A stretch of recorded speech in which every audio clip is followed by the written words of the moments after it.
មកដល់ផ្សារពន្លៃខេត្តកំពង់ឆ្នាំងនិយាយពីថាត្រីនោះត្រ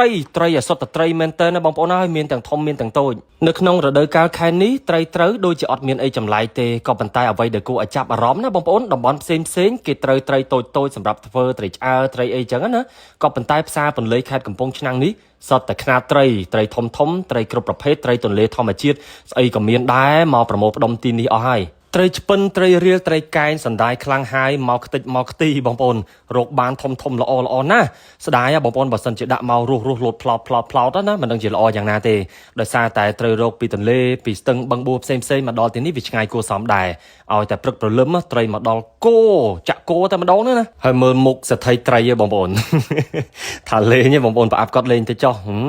ក៏ប៉ុន្តែដូចជាត្រូវរឿងបន្តិចដែរហ្នឹងណាដោយសារតែរដូវកាលត្រីម្ដងបងប្អូនគិតមើលចំណាយតែការរកនៅទីធម្មជាតិប្រើតែកម្លាំងហើយចាក់សាំងចាក់អីទូកណូតអីខ្លះចឹងទៅដល់ពេលរកបានមករាប់10គីឡូរាប់100គីឡូបែបនេះទៅណាមិនលុយលើគោកបើបានបែបនេះរាល់រដូវកាលរាល់ឆ្នាំមិនដឹងជាល្អយ៉ាងណាទេបងប្អូនយើងដែលត្រូវការត្រីទាំងអស់នេះអាចតាក់ទងតាមលេខទូរស័ព្ទដែលមានបញ្ជាក់ជូននៅក្នុង comment បានត្រីល្អពីធម្មជាតិនៅក្នុងទឹកដីនៃខេត្តកំពង់ឆ្នាំងបែបនេះមួយរដូវកាលមានមិនយូរទេបងប្អូនហើយតែទិញមិនទាន់ទេគឺអស់ហើយដោយសារតែទី1ទុកអត់បានយូរទី2ត្រីដែលត្រូវទាំងអស់នេះគឺវាមានរដូវកាលរបស់វាដែរមេចោះត្រជាក់បែបនេះកំពុងតែពេញហើយមើលណាបងប្អូនអសស្គូសឲ្យពេញតែកំរាលនឹងឯងឲ្យពេញតែផ្សារទៅដល់ឃើញត្រីនិយាយពីថាខ្វាក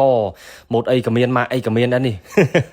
ត្រីទាំងអស់នេះសម្រាប់ខ្ញុំហៅថាត្រីប្រែនណាបងប្អូនត្រីប្រែនកំពង់ឆ្នាំងផ្សារពន្លៃត្រីនៅតំបន់នេះបងប្អូននៅលក់នៅផ្សារហ្នឹងគឺល្អណាស់បងប្អូនយើងដែលអត់ធ្លាប់បានដឹងឲ្យតែមកខេត្តកំពង់ឆ្នាំងកុំភ្លេចឈៀងចូលផ្សារពន្លៃសម្បូរត្រីធម្មជាតិបែបនេះណាអ្វីដែលរឹតតែពេញចិត្តណាបងប្អូនយើងមានច្រើនជម្រើសចង់បានត្រីប្រភេទអីក៏មានដែរហើយការលក់ដូររបស់អាជីវករនៅទីនេះគឺមានភាពស្មោះត្រង់ណាស់ត្រីធម្មជាតិថាត្រីធម្មជាតិបឹងថាបឹងទន្លេថាទន្លេស្ទឹងថាស្ទឹងហើយបើសិនជាត្រីចិញ្ចឹមណាគាត់ប្រាប់ថាចិញ្ចឹមត្រង់តែម្ដងទិញបានទិញមិនបានតថ្លៃថែមទៀតហើយមើលខ្នាតត្រីកញ្ជ្រូកសោះចង់ប៉ុនកដៃល្អណាស់បងប្អូនឲ្យពណ៌ឲ្យរលើបរលោងកន្ទុយឡើងក្រហមងៀលកំពុងតែហេវបាយស្រាប់ផងឃើញត្រីបែបនេះសម័យទៅដល់ខត្រីខអំបិលម្រេចបងប្អូនត្រីកញ្ជ្រូកនឹងត្រូវម៉ាច់តែម្ដងឃើញតែងាប់អញ្ចឹងណាបងប្អូនក៏ប៉ុន្តែស្រស់ល្អណាដោយសារតែទើបយកមកពីស្ទឹងបឹងបួដែលគាត់រកបានហើយលក់តែមកព្រឹកហ្នឹងគឺអស់ហើយអត់មានទុកយូរសល់ដល់ស្អែកអីទេហើយមិនចាំបាច់ខ្លះសេអីទុក2 3ថ្ងៃទេបងប្អូនទៅបានស្រស់ដោយសារតែត្រីធម្មជាតិតាមរដូវកាលបែបនេះបងប្អូនប្រជាពលរដ្ឋដែលរស់នៅខេត្តកំពង់ឆ្នាំងជាពិសេសបងប្អូននៅក្បែរផ្សារពន្លៃណាឲ្យតែដឹងថាមានណាទៅទិញអស់តែម្ដងមានអ្នកទិញយកទៅពិសាផងផ្ញើបងប្អូនផង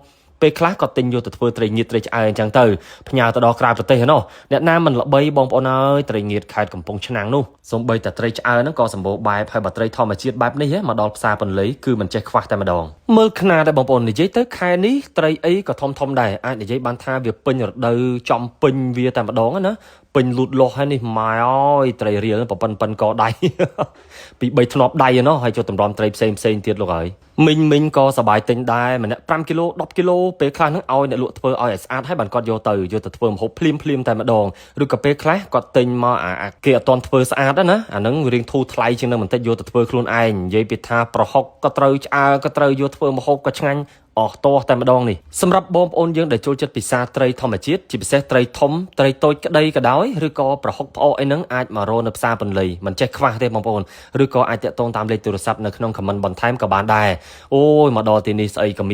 ានដែរបងប្អូនហើយពិសេសគឺត្រីនឹងតែម្ដងអញ្ចឹងក៏ផ្សព្វផ្សាយបងប្អូនយើងបានដឹងបានស្គាល់បន្ថែមពីទីតាំងនៅក្នុងផ្សារពន្លៃខេត្តកំពង់ឆ្នាំងធ្វើដំណើរពីខេត្តបាត់ដំបងពោធិ៍សាត់មកនៅខាងស្ដាំដៃចេញពីរាជធានីភ្នំពេញឆ្ពោះទៅពោធិ៍សាត់នៅខាងឆ្វេងដៃផ្សារនេះធំណាស់បងប្អូនហើយនៅក្រោយផ្សារហ្នឹងគឺលក់ត្រីធម្មជាតិស្រស់គ្រប់បែបគ្រប់ប្រភេទជាពិសេសរដូវកាលត្រីត្រូវបែបនេះអ្វីក៏មានដែរលើកលែងតែនៀកទេដែលអត់មា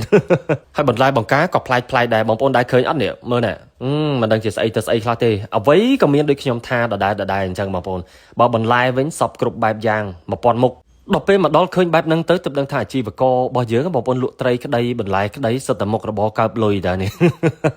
កើបលុយដែលស្ងាត់មើលតែមុខមិនសូវជាស្រស់ទេជូតាមពិតទៅហត់បងប្អូនហត់ក៏ប៉ុន្តែសបាយនឹងលក់សបាយនឹងយកលុយមែនតើដល់ពេលសួរទៅហត់ណាស់អូនអើយហើយមួយថ្ងៃលក់មិនសូវបានទេចំណេញ100000 200000អីផាត់ថ្លៃដើមរួចសល់30000អីចឹងណាចេះទ្រាំទៅនៅធ្វើម៉េចងើបពីព្រលឹមមកម៉ោង10 10លក់អស់ហើយមកល្ងាចនឹងតនេពេញចឹងទៅល្ងាចឡើងរៀបចំវិវ័នមកលក់ទៀតហើយមួយថ្ងៃសល់20000មួយខែអីសល់1000 2000ដុល្លារអីដែរ